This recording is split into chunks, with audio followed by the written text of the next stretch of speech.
Hello दोस्तों, नमस्कार, जय हिंद। कैसे हो? आज का जो मैं टॉपिक लेकर आया हूँ, सुप्रीम कोर्ट का बहुत ऐतिहासिक फैसला आया अभी।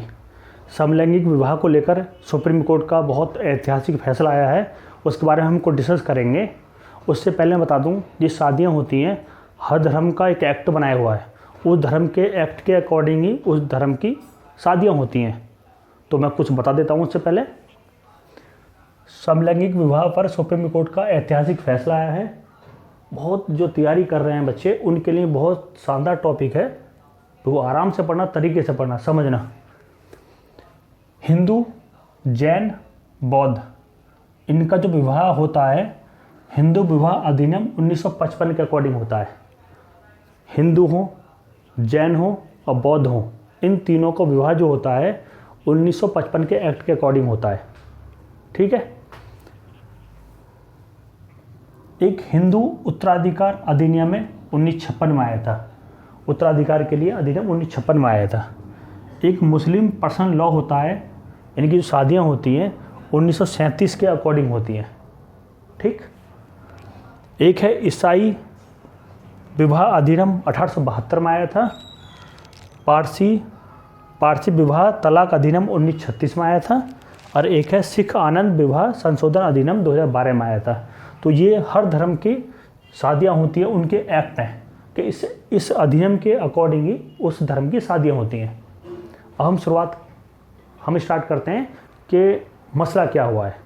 अभी जो मसला हुआ वो क्या हुआ उसके बारे में करते हैं। अभी क्या है कि समलैंगिक क्या होता है इसके बारे में जानिए। समलैंगिक का मतलब है सेम लिंग के लोग आपस में शादियाँ करें। सेम लिंग का मतलब ये है लड़की लड़की शादी करे और लड़का लड़के शादी करे, इसे कहते हैं समलैंगिक। ठीक है। अभी इन्होंने सुप्रीम कोर्ट में या बहुत राज्यों के हाई कोर्टों में ये चल रहा था कि हमें भी शादी का अधिकार मिले और हमारे मौलिक अधिकारों को हनन ना हो। ये थे LGBTQ। जो LGBTQ वाले जो लोग हैं वो इसको कह रहे थे कि हमारी शादी नहीं हो रही है तो हमारे मौलिक अधिकारों को हनन आर्टिकल 14 हो रहा है, आर्टिकल 19 हो रहा है और आर्टिकल 21 का हनन हो रहा है। सुप्रीम कोर्ट के पास ये फैसला गया। सुप्रीम कोर्ट ने पूरी बहस की।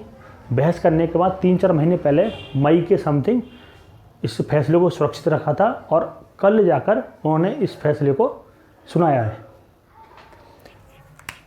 LGBTQ लोग कौन होते हैं? एल से होते हैं लेस्बियन।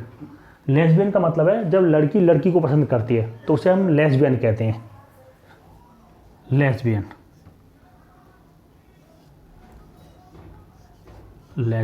लड़की लड़की को पसंद करे। जी से होता है गे, GAY। गे का मतलब होता है लड़का लड़के को पसंद करे। लेस्बियन का मतलब लड़की लड़की को पसंद करे और गे का मतलब लड़का लड़के को पसंद करे। अगला है बी का मतलब होता है बाइसेक्सुअल।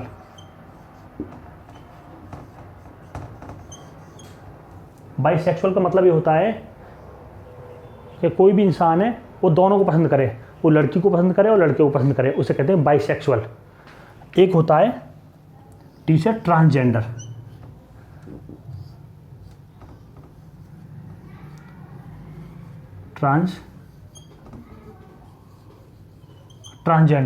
ट्रांसजेंडर का मतलब क्या होता है? ट्रांसजेंडर का मतलब ये होता है कि जब बच्चा पैदा होता है उसे लगता है वो लड़की है, पर आगे जाकर पता चलता है कि इसको हाव भाव लड़के जैसे हो गए।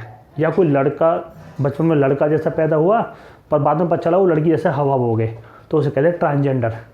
और एक होता है क्यूर। QUEER। क्यूर का मतलब है विचित्र लोग, जिन्हें पता ही नहीं है वो लड़की की श्रेणी में है लड़के की श्रेणी में है। तो इन लोगों ने कहा था कि समलैंगिक विवाह होना चाहिए। यदि विवाह नहीं हो रहे हैं तो हमारे मौलिक अधिकारों को हनन हो रहा है। तो पहले ये जान लीजिए, जो इन्होंने मौलिक अधिकार बताए हैं आर्टिकल 14, आर्टिकल 19 और आर्टिकल 21 का हनन कैसे हो इनके हिसाब से। आर्टिकल 14 ये कहता है कि कोई भी राज्य धर्म, जाति, लिंग के आधार पर भेदभाव नहीं कर सकता। आर्टिकल 14 ये कहता है कोई भी राज्य धर्म, जाति, लिंग के आधार पर भेदभाव नहीं कर सकता। तो इनका मानना यही है कि आप लिंग के आधार पर भेदभाव कैसे कर सकते हैं। यदि मैं लड़की लड़की शादी करना चाह रहा हूँ या लड़का लड़के शादी करना चाह रहा है, तो आप जेंडर इक्वलिटी की जो बात करते हैं वो कहाँ है फिर। ये 14 की बात है। अब बात करता हूँ 19 की। 19 में कहता है यदि ऐसा नहीं हुआ तो हमारी अभिव्यक्ति की आज़ादी कहाँ रह जाएगी, हम किसी से कहाँ क्या कह पाएंगे या हम किस समाज सामने क्या बोल पाएंगे। ये 19 की बात करता है, अभिव्यक्ति की आज़ादी। और 21 आर्टिकल 21 से कहता है कि हम यदि शादी कर लेते हैं लड़की लड़की या लड़का लड़का, तो समाज ऐसा ना हो कल हमें इस बात को लेके मारे या कुछ करे। तो इस तरह से हमारे तीनों मौलिक अधिकारों को हनन होता है। तो कल सुप्रीम कोर्ट ने बोल दिया है कि जो शादी है, जो मैरिज है, ये मौलिक अधिकार है ही नहीं, इसे मौलिक अधिकार माना ही नहीं है। उन्होंने ये बोला है यदि मौलिक अधिकार है नहीं तो तुम्हारे मौलिक अधिकार, ये शादी मौलिक अधिकार नहीं है, तो मौलिक अधिकार को हनन हुआ कहाँ। यदि कोई मौलिक अधिकार का टॉपिक है तो उसे लेकर आइए हमारे पास। तो समलैंगिक विवाह को सुप्रीम कोर्ट ने इलीगल कर दिया है। उसने बोल दिया है कि हमारे हिंदू परंपरा में लड़की और लड़का शादी कर सकते हैं, ऐसी परंपरा है, पर सेम जेंडर शादी नहीं कर सकते।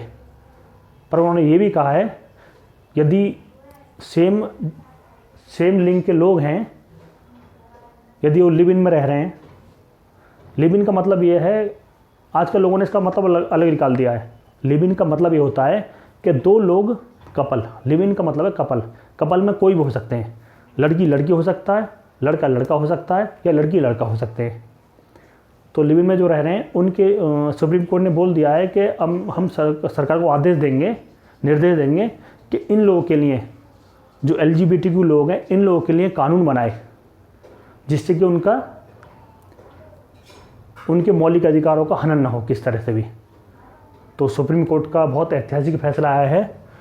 समलैंगिक विवाह को उन्होंने रद्द कर दिया, उसको कैंसिल कर दिया है, उसको दरकिनार कर दिया, उसको माना ही नहीं है।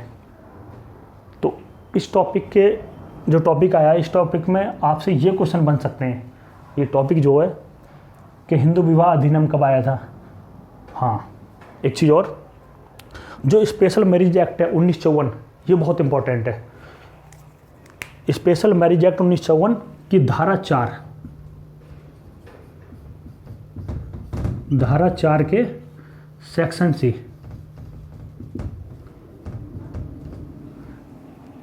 स्पेशल मैरिज एक्ट का मतलब क्या है। स्पेशल मैरिज एक्ट 1954 में कहा गया है, अभी तक था कि हिंदू से कर लेगा तो इसके एक्ट के तहत शादी हो जाएगी, या मुस्लिम से कर लेगा इस एक्ट के तहत, ईसाई, पारसी और सिख, ठीक है। और स्पेशल मैरिज एक्ट का मतलब ये है कि कोई धर्म का लड़की या कोई धर्म का लड़का आपस शादी कर सकते हैं, तो उनकी शादी स्पेशल मैरिज एक्ट 1954 के अकॉर्डिंग होगी। चाहे वो लड़की हिंदू हो, लड़का मुस्लिम हो, या मुस्लिम लड़की हो या हिंदू लड़का हो, या जैन हो या सिख हो, आपस में कोई भी धर्म के लोग जो दो शादी करते हैं तो स्पेशल मैरिज एक्ट 1954 के तहत शादी होती है। स्पेशल मैरिज एक्ट 1954 के तहत धारा 4 के सेक्शन C में ये लिखा हुआ है कि लड़की और पुरुष और महिला ही शादी कर सकते हैं। तो इस बात को लेकर जो धारा 4 में सेक्शन C में लिखा हुआ था कि लड़की और लड़का शादी कर सकते हैं, इस बात को लेकर उन्हें आपत्ति थी। LGBTQ जो लोग थे उन्हें आपत्ति थी कि आप जब जेंडर इक्वलिटी की बात करते हैं तो आप इसको हटाते क्यों नहीं। जो धारा 4 में लिखा हुआ है लड़का और लड़की ही शादी कर सकते हैं, इसे हटा दीजिए, आप व्यक्ति कर दीजिए। व्यक्ति में दोनों आएंगे, कोई भी किसी शादी कर सकता है। तो इस बात को लेकर काफ़ी दिनों से बहस चल रही थी। अब जाके सुप्रीम कोर्ट का ऐतिहासिक फैसला आया है। सुप्रीम कोर्ट ने बोल दिया है समलैंगिक विवाह लीगल ही नहीं है, आप रह सकते हो, शादी कर सकते हो, शादी को कोई मना नहीं करेगा, पर इससे मौलिक विवाह को मौलिक अधिकार माना ही नहीं है। इसलिए आर्टिकल 14, आर्टिकल 19 और आर्टिकल 21 हनन ही नहीं होता है किसी का। अब उन्होंने भारत सरकार को निर्देश दिया है कि इन लोगों के लिए कमेटी बनाओ, इनके अधिकारों की बात जो करे, इनके अधिकारों के लिए एक कमेटी बनाओ, वो जांच करे, सब चीज़ देखे। तो बच्चों ये टॉपिक है, आराम से देख लीजिए। ये एक्ट जितने भी हैं बड़े इंपॉर्टेंट एक्ट हैं। कहीं ना कहीं एग्जाम में इन एक्ट से कहीं क्वेश्चन बन जाता है, इसलिए हर धर्म का एक्ट है। स्पेशल मैरिज एक्ट बता दिया। स्पेशल मैरिज एक्ट में हर धर्म का कोई भी अलग अलग धर्म के लोग शादी कर सकते हैं, इसी के तहत शादी होती है। और आपत्ति इसी एक्ट को लेके थी उनको कि जो आपने धारा 4 के सेक्शन C में बोला है कि लड़की और लड़का शादी कर सकते हैं, उसको हटा दीजिए। उसके लिए काफ़ी लंबे समय से विवाद चल रहा था, बहुत राज्यों के हाई कोर्टों में विवाद चल रहा था LGBT को लेकर। वो सुप्रीम कोर्ट ने फैसला सुना दिया है। इस ऐतिहासिक फैसले के बाद अब लेस्बियन लोग की शादी लीगल नहीं मानी जाएगी। तो बच्चों, वीडियो कैसे लगी लाइक कर देना, सब्सक्राइब कर देना, अपने दोस्तों को शेयर कर देना। ऐसी वीडियो पाने के लिए मेरे चैनल पर लाइक कर दें, सब्सक्राइब कर दें और अपने दोस्तों को शेयर कर दें। थैंक यू, धन्यवाद, जय हिंद।